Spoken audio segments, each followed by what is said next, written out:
by Maytag Bravos. Got it running here. You've got 5 heat selections. Sanitize would be for, it's basically just a high setting. It just stays on a little bit longer, gets a little bit hotter.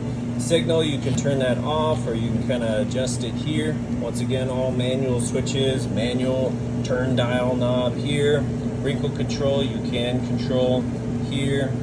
If you want to have a little bit more time to get back to fold up the close, you got 120 minutes.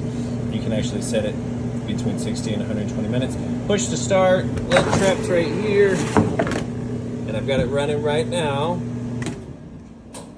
Once you turn it off, push to start back on, and I'll show you it's heating on the inside. Nice bright light. Plenty of heat coming out of the heating element tube there. Of course, that's where the air exits.